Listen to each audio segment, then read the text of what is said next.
Welcome back guys. Chapter number 10 शुरू करेंगे आज हम, जिसका नाम है ऑर्गन्स ऑफ गवर्नमेंट, यानी कि सरकार के ऑर्गन्स की बात करेंगे।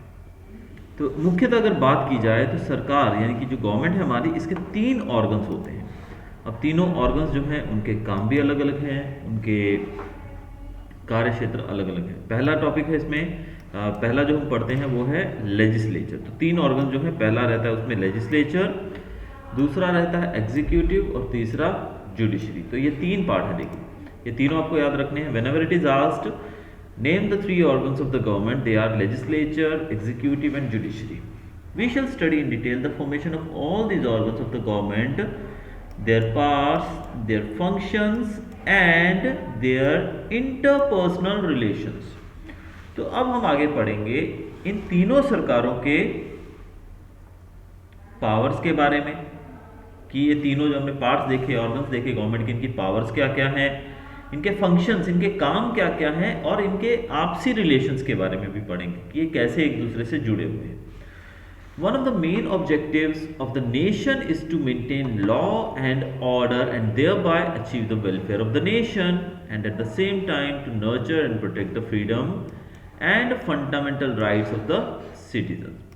तो सबसे पहले ऑब्जेक्टिव यानी कि सबसे पहला उद्देश्य अगर देखा जाए किसी भी देश का है, वो ये है कि लॉ एंड ऑर्डर को मेंटेन रखना, यानी कि जो कानून व्यवस्था है किसी भी देश के अंदर, राज्य के अंदर, वो बनी रहे। क्योंकि आप जानते हैं कि कोई ऐसा देश जहां पर कानून व्यवस्था ठीक नहीं है, सपोज हम बात करें, आज भी दुनिया में बहुत सारे देशों के बारे में आप देखते हैं, लीबिया है और लेबनान है, ऐसे कंट्रीज मतलब बहुत सारे हैं जहां पर आज भी जो युद्ध है वो चल रहा है, आंतरिक तौर पे शांति बिल्कुल भी नहीं है। आप बहुत सारे कंट्रीज के बारे में सुनते होंगे कि जहां पर कानून व्यवस्था बिल्कुल ही एकदम खिसकी हुई है, यानी कि वहां पे कुछ है ही नहीं। तो उन कंट्रीज के अंदर जो आम जनता है वो कितना परेशान होती है, ये बहुत ही ज़्यादा मतलब दुखद बात है। तो कोई भी देश जो है उसके अंदर लॉ और ऑर्डर, कानून व्यवस्था बहुत ही ज़रूरी है। तो यहाँ पर जो मेन ऑब्जेक्टिव वो बताया गया है वो है कानून व्यवस्था बनाए रखना। तो कोई भी देश के लिए बहुत ही इंपॉर्टेंट चीज़ है। और इसके साथ साथ वेलफेयर ऑफ द नेशन, देश का भला करना, यानी कि देश आगे बढ़े ऐसा कुछ करते रहना। तो देश कब आगे बढ़ेगा? जब कानून व्यवस्था ठीक रहेगी, तो इस तरीके से देश आगे बढ़ेगा। और उसी दौरान देश को आगे भी बढ़ाना है, कानून व्यवस्था बनाए रखनी है और नर्चर करना है, अपने देश को और ज़्यादा बढ़ाना है, हमें डेवलप करना है, देश को प्रोटेक्ट करना है हमें। फ्रीडम, जैसे कि आप जानते हैं भारत पर कई साल तक अंग्रेजों का राज रहा है, लगभग 200 साल तक। तो इस आज़ादी को भी प्रोटेक्ट करना और लोगों की फंडामेंटल राइट्स, यानी कि जो हम आम लोग हैं, जो भारत के आम जो लोग हैं, उनकी फंडामेंटल राइट्स यानी कि उनके मौलिक अधिकारों को प्रोटेक्ट करना, ये मुख्य उद्देश्य रहता है किसी भी देश की सरकार का। For the progressive development of the state, it is necessary that all 3 organs of the government, that is the legislature, the executive and the judiciary, they should work in mutual unity, cooperation and coordination, so that the government can run its administration effectively and efficiently. So development of the state, यानी कि हमारे देश की बात की जा रही है यहाँ पर।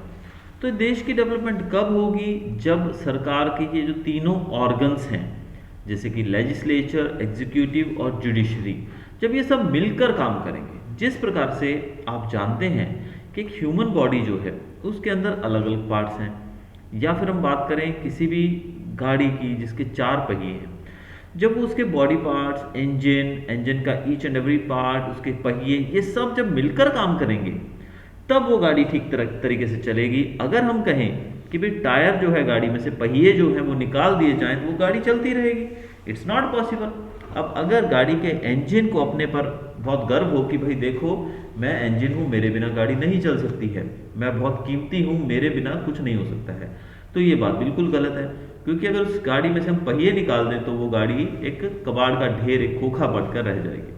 उसी प्रकार से अगर पहियों को अपने पर गर्व हो कि भाई हमारे बिना गाड़ी नहीं चल सकती है, तो वो भी गलत है, क्योंकि गाड़ी के इंजन में अगर खराबी होगी तो भी गाड़ी नहीं चलेगी। और अगर इंजन और पहिए दोनों ठीक है और गाड़ी का बॉडी जो है, उसका फ्रेम जो है वो नहीं है, तो भी वो किसी काम की नहीं है। पहिए कहाँ लगाओगे, इंजन कहाँ लगाओगे? तो इस प्रकार ये सबको मिलकर काम करना पड़ता है। जब वो सब मिलकर, यानी कि सब चीज़ें ठीक हैं, तभी वो गाड़ी प्रॉपरली चलेगी। तो यही यहाँ पर दर्शाया गया है कि जो तीनों ऑर्गन है गवर्नमेंट के, जिनके नाम हमने देखे यहाँ पर, लेजिस्लेचर, एग्जीक्यूटिव और जुडिशरी, जब ये तीनों ऑर्गन्स जो हैं ये मिलकर काम करते हैं, मिलजुल कर एक साथ काम करते हैं अंडरस्टैंडिंग के साथ, तब ही जो एडमिनिस्ट्रेशन है देश का, वो एक सुचारू रूप से, एक अच्छे तरीके से और बड़ी ही इफेक्टिवली वो चल सकता है। अदरवाइज तो सब फिर एकदम मैशअप हो जाएगा। The legislature frames the laws. अब यहाँ पर देखो तीनों के अलग अलग कार्य बताए गए हैं कि किसका क्या कार्य है। तो सबसे पहले हम बात करते हैं लेजिस्लेचर की। तो लेजिस्लेचर का काम है लॉज को फ्रेम करना, यानी कि जो कानून बनाए जाते हैं उसको बनाने का काम है लेजिस्लेचर का। अभी प्रेजेंट टाइम के अगर एग्जांपल की मैं बात करूं, तो आप सब टेलीविजन देखते होंगे, टीवी पे न्यूज़ का जो आजकल का जो मेन मुद्दा रहता है वो रहता है किसान आंदोलन। अब आपको पता होगा किसान आंदोलन पे क्यों बैठे हैं, क्योंकि कुछ कानून बनाए गए हैं जो किसानों को लग रहा है कि उनकी फेवर में नहीं है। तो ये लॉज किसने बनाई हैं? ये सरकार ने बनाई है, आपको पता है, क्योंकि वो लोग सरकार के खिलाफ वहाँ पर बैठे हैं, प्रदर्शन कर रहे हैं और कह रहे हैं कि इन कानूनों को वापस लिया जाए। तो लॉज फ्रेम करने का काम किसके द्वारा किया गया? सरकार के द्वारा। तो हम कह सकते हैं कि लेजिस्लेचर जो होता है उसका काम होता है लॉ को फ्रेम करना, लॉ बनाना, कानून बनाना। उसके बाद दूसरा जो है पार्ट इसका वो है एग्जीक्यूटिव। तो दूसरा पार्ट जो एग्जीक्यूटिव है उसका काम है फ्रेम्ड लॉज को इम्प्लीमेंट करना। क्या काम है उसका? फ्रेम्ड लॉज को इम्प्लीमेंट करना, यानी कि अब जो लॉ बनेगा उसको इम्प्लीमेंट करने का काम है एग्जीक्यूटिव का। तीसरा जो इसका पार्ट है वो है जुडिशरी। जुडिशरी का काम है मेंटेन करना law and order by punishing the people who violate the law, यानी कि जो कानून बनाया गया है उसको अप्लाई करने का काम करता है एग्जीक्यूटिव। ठीक है, कानून बनाया लेजिस्लेचर ने, उसको लागू करने का काम किया एग्जीक्यूटिव ने। अब एग्जीक्यूटिव के बाद वो फॉलो हो रहा है कि नहीं, ये देखने का काम है जुडिशरी का। तो जुडिशरी उन लोगों को सजा देती है जो लोग कानून को फॉलो नहीं करते हैं। तो इस प्रकार से हम कह सकते हैं कि तीनों जो हैं ये तीनों एक दूसरे के साथ जुड़े हुए भी हैं।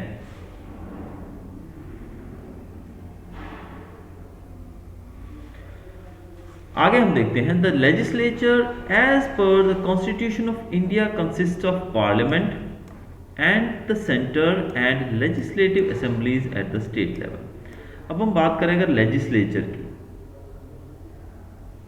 तो लेजिस्लेचर के अंदर कौन लोग आते हैं? तो लेजिस्लेचर के अंदर आती है हमारी पार्लियामेंट। पार्लियामेंट आप जानते हैं हमारी संसद। तो सबसे अगर हम बात करें तो सेंटर में हमारी संसद आती है लेजिस्लेचर के अंदर, और अगर हम स्टेट की बात करें तो स्टेट में लेजिस्लेटिव असेंबली आती है। तो भारत जो है यहाँ पर जो सरकार चलती है वो कैसी चलती है आपको पता है, एक सेंट्रल गवर्नमेंट है और दूसरी स्टेट गवर्नमेंट है। तो सेंट्रल गवर्नमेंट है उसके लिए पार्लियामेंट है, और जो स्टेट गवर्नमेंट है उसके लिए लेजिस्लेटिव असेंबलीज हैं। यानी कि जो देश में जो कानून बनाए जाते हैं उसके लिए पार्लियामेंट काम करती है, और स्टेट वाइज अगर कुछ कानून बनाए जाएं, बदलाव किया जाए, तो उसके लिए लेजिस्लेटिव असेंबली में मीटिंग्स होती हैं।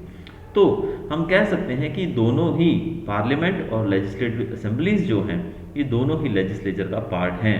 लेकिन सेंट्रल गवर्नमेंट की बात करें तो वहाँ पर पार्लियामेंट है, और अगर हम स्टेट लेवल यानी कि राज्य की बात करें, एक एक स्टेट की बात करें, तो वहाँ पर लेजिस्लेटिव असेंबलीज हैं।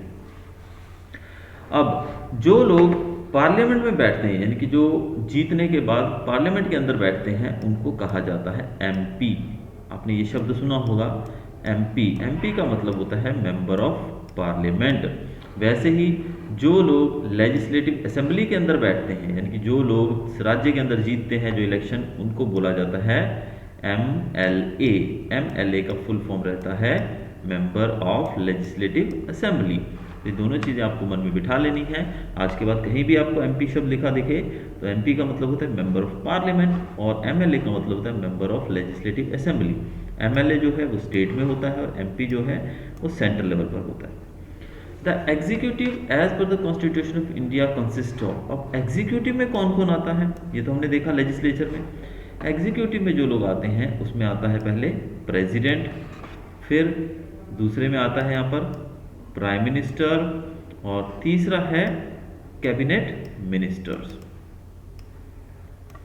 और कैबिनेट मिनिस्टर के साथ साथ उनका एडमिनिस्ट्रेटिव पूरा सिस्टम, यानी कि सिस्टम जो कि एडमिनिस्ट्रेशन में मदद करता है, जिसमें हमारे अधिकारी आ जाते हैं अलग अलग जो कि पूरे तरीके से एडमिनिस्ट्रेशन को देखने का काम करते हैं। यानी कि इसमें ये जो हमने अभी तक देखा ये सब सेंट्रल गवर्नमेंट के ऑर्गन्स की बात कर रहे हैं, सेंट्रल गवर्नमेंट के एग्जीक्यूटिव मेंबर्स की बात कर रहे हैं कि सेंट्रल गवर्नमेंट में अगर एग्जीक्यूटिव लेवल पर देखा जाए, हमने देखा लेजिस्लेचर भी स्टेट लेवल पर और सेंट्रल लेवल पर, वैसे ही हम यहाँ पर एग्जीक्यूटिव भी दोनों लेवल पर देखेंगे। एग्जीक्यूटिव देखा जा रहा है तो सेंट्रल लेवल पर, सेंट्रल गवर्नमेंट के हिसाब से देखा जाए पूरे देश में, तो सबसे पहले प्रेसिडेंट, फिर प्राइम मिनिस्टर, फिर कैबिनेट ऑफ मिनिस्टर्स यानी कि उसके मंत्री, और फिर एडमिनिस्ट्रेटिव सिस्टम जो कि पूरे एडमिनिस्ट्रेशन को चलाता है। फिर हम बात करते हैं स्टेट लेवल पे, तो स्टेट लेवल पे गवर्नर आता है, गवर्नर के बाद चीफ मिनिस्टर आते हैं, चीफ मिनिस्टर के बाद हिज कैबिनेट, कैबिनेट का मतलब यहाँ पर मंत्रालय, जो दूसरे मंत्री होते हैं वो आते हैं, और administrative system eight the state level, जो कि स्टेट लेवल का एडमिनिस्ट्रेटिव सिस्टम होता है वो आता है। तो ये सब मिलकर जो है ये हमारा एग्जीक्यूटिव बॉडी फॉर्म करते हैं। अब बात करते हैं हमारे तीसरे और मेन ऑर्गन जो है जुडिशरी। तो जुडिशरी जो है वो है हमारा न्यायतंत्र। जुडिशरी का फुल फॉर्म, या हम बात करें जुडिशरी को हिंदी में कह सकते हैं हम न्यायतंत्र, हमारा न्यायतंत्र जो लोगों को न्याय देता है। तो न्याय तो हमें कोर्ट से मिलता है, तो हम कह सकते हैं कि जो कोर्ट्स हैं हमारे वो हमारा न्यायतंत्र है। तो इसमें सबसे ऊपर जो हम बात करें तो सुप्रीम कोर्ट आता है, सबसे ऊपर है। फिर उसके बीच में बात करें, सुप्रीम कोर्ट से नीचे हमें देखने को मिलता है हाई कोर्ट। हाई कोर्ट कहाँ पर आता है? मिडिल लेवल पर बोला गया क्योंकि ये सुप्रीम कोर्ट से नीचे है। और नीचे की बात करें, बॉटम उससे भी नीचे की बात करें तो वहाँ पर सब ऑर्डिनेट कोर्ट्स आते हैं, डिस्ट्रिक्ट कोर्ट्स आते हैं, और स्पेशल कोर्ट्स भी आते हैं। तो ये कोर्ट्स, ये वो जगह है जहाँ पर हम अपनी तकलीफ लेकर जा सकते हैं, या फिर हम देखें तो लेजिस्लेचर के द्वारा बनाए गए जो कानून है उसको लागू करवाने का काम एग्जीक्यूटिव करते हैं, और उसको फॉलो करवाने का काम, कि जो व्यक्ति उसको फॉलो नहीं करता है उसको सजा देने का काम हमारी जुडिशरी करती है। तो हम कह सकते हैं कि judiciary is a separate, independent and organised whole. तो हम कह सकते हैं कि जुडिशरी जो है वो बिल्कुल अलग है, इंडिपेंडेंट है और ऑर्गेनाइज्ड है, which is completely apart from legislature and executive. और कहा गया है कि जो जुडिशरी है वो लेजिस्लेचर और एग्जीक्यूटिव से बिल्कुल अलग है, बिल्कुल अपार्ट रखा गया, उसको उन दोनों से अलग रखा गया है। इंडिया की बात करें तो India is a union of states. Bharat states का यूनियन है। यूनियन ऑफ स्टेट्स क्यों कहा गया भारत को? क्योंकि यहाँ पर बहुत सारी स्टेट्स को मिला के भारत देश बना था। आपको पता है पिछले चैप्टर के अंदर जो 7th चैप्टर हमने एक्सप्लेन किया था उसमें हमने देखा था कि 562 स्टेट्स को मिलाकर भारत देश बना है। तो 562 स्टेट्स को मिलाकर बना है, इसीलिए भारत को यूनियन ऑफ स्टेट्स भी कहा जाता है। No state is completely independent and sovereign. यहाँ पर कोई भी अगर इंडिविजुअल स्टेट की बात की जाए तो वो स्टेट जो है वो आज़ाद भी नहीं है और सॉवरेन यानी कि सबसे ऊपर भी नहीं है।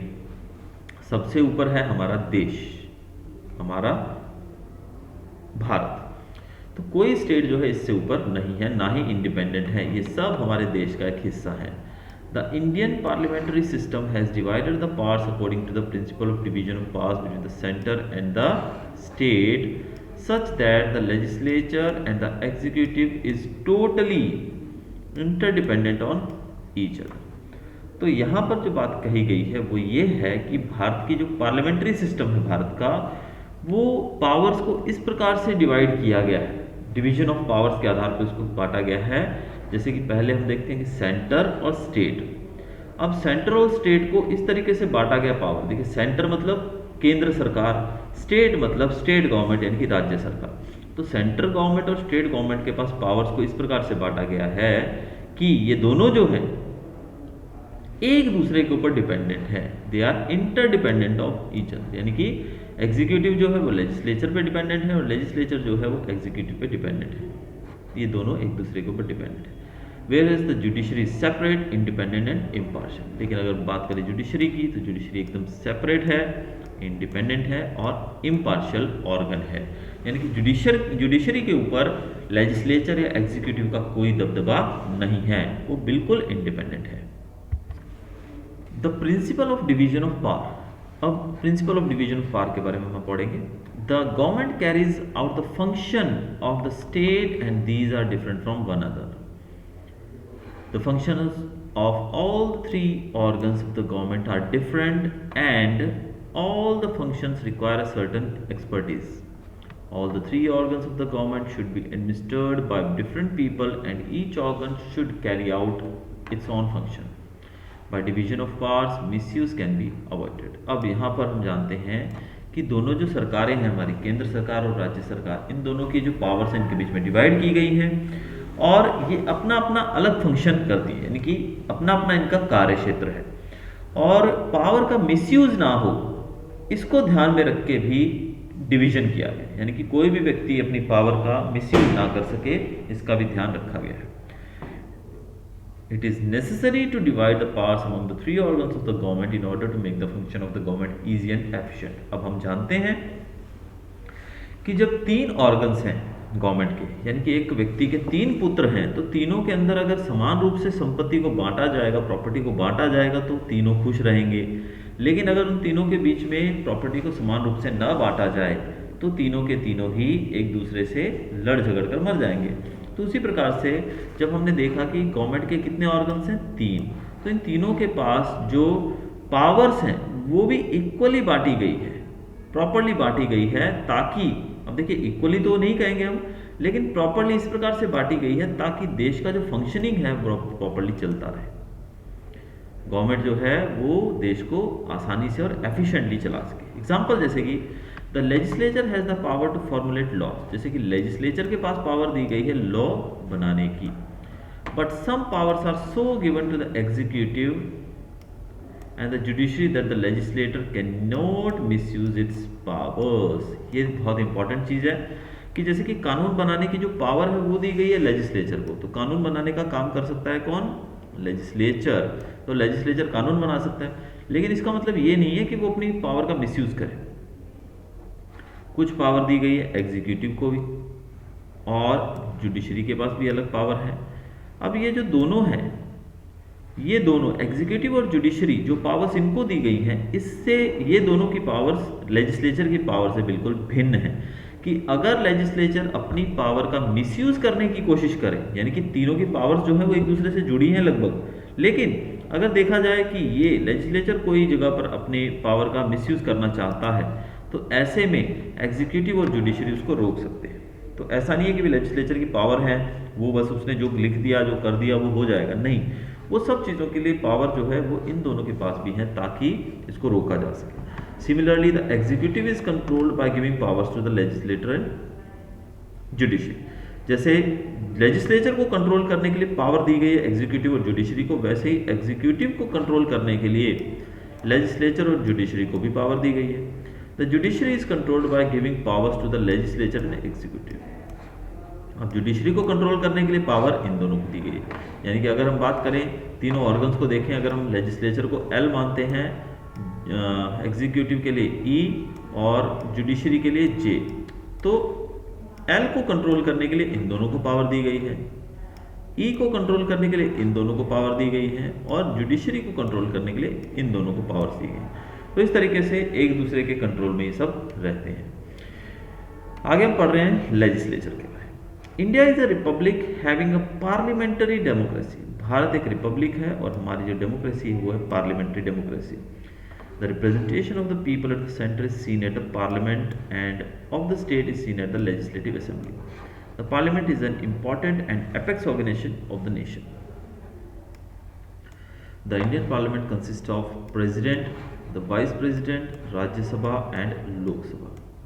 अब लेजिस्लेचर की बात करें तो भारत जो है एक रिपब्लिक देश है और पार्लियामेंट्री डेमोक्रेसी को हम फॉलो करते हैं, यानी कि हमारे यहाँ पर पार्लियामेंट्री सिस्टम है कि हम नेता जो लोग पार्लियामेंट के अंदर जाते हैं वो लोगों को रिप्रेजेंट करते हैं, यानी कि एक जगह से एक व्यक्ति को चुना जाता है और वो उस जगह के लोगों का रिप्रेजेंटेटिव बनकर पार्लियामेंट में बैठता है, वहां पर उनकी बात रखता है। ये हमने बात की पार्लियामेंट की। वैसे ही स्टेट लेवल पर बात की जाए तो स्टेट लेवल पर लेजिस्लेटिव असेंबली होती है। तो वहां पर जो लोग चुने जाते हैं, जो नेता चुने जाते हैं, जिनको हम MLA कहते हैं, वो MLA अपने एरिया को रिप्रेजेंट करता हुआ वहां पर बैठता है लेजिस्लेटिव असेंबली के अंदर। अब हम बात करें पार्लियामेंट की, तो it is the apex organisation, यानी कि पार्लियामेंट जो है वो देश की सबसे सर्वोच्च ऑर्गेनाइजेशन है। पार्लियामेंट सबसे सर्वोच्च ऑर्गेनाइजेशन है। भारतीय पार्लियामेंट के अंदर प्रेसिडेंट आता है, वाइस प्रेसिडेंट आता है, और राज्यसभा और लोकसभा, ये दो हाउसेज, आपने इन दोनों के बारे में काफ़ी बार सुना होगा टेलीविजन के अंदर, राज्यसभा और लोकसभा। तो ये दोनों हाउसेज जो हैं ये इसके अंदर आते हैं, लेजिस्लेचर के अंदर। आगे हम देखेंगे लेजिस्लेचर के पार्ट्स की बात करें तो legislature is of two types. Legislature के दो टाइप होते हैं। पहला है यूनिकार्मल लेजिस्लेचर, दूसरा है बाइकार्मल लेजिस्लेचर।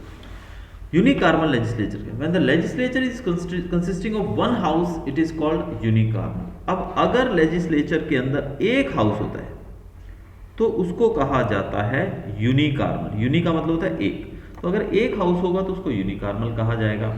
लेकिन अगर दो हाउस होते हैं तो उसको कहा जाता है बाइकार्मल।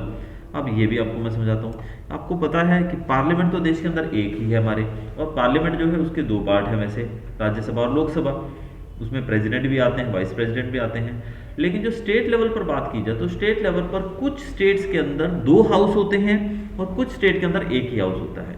जहां पर एक हाउस होता है उसको हम कहते हैं यूनिकार्मल लेजिस्लेचर, जहां पर दो हाउस होते हैं उसको हम कहते हैं bicameral legislature. At the central level the upper house of legislature is called the Rajya Sabha. अब सेंट्रल लेवल यानी कि केंद्र सरकार की बात करें तो यहाँ पर Rajya Sabha is the upper house और Lok Sabha is the lower house. तो आपको ये चीज़ भी याद रखनी है कि केंद्र सरकार की बात करें केंद्र लेवल पर, सेंट्रल लेवल पर, तो लोकसभा लोअर हाउस है और राज्यसभा जो है वो अपर हाउस है। Eight the state level the legislature consist of legislative assembly.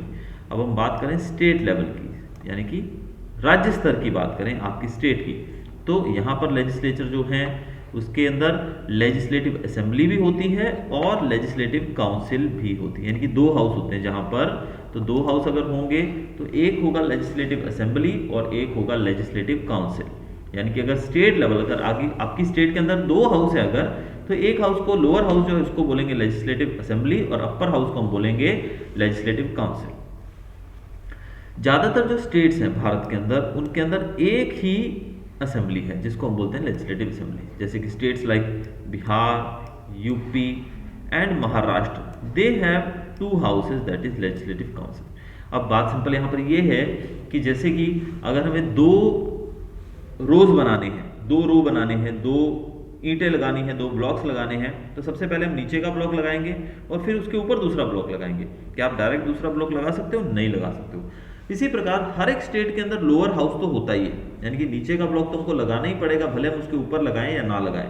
अगर किसी के पास ज़्यादा है तो वो ऊपर लगाएगा, नहीं है तो वो नहीं लगाएगा। उसी प्रकार से भारत की जितनी भी स्टेट्स हैं उसमें लोअर हाउस तो है ही, यानी कि हर एक स्टेट के अंदर लोअर हाउस है जिसको हम लेजिस्लेटिव असेंबली कहते हैं।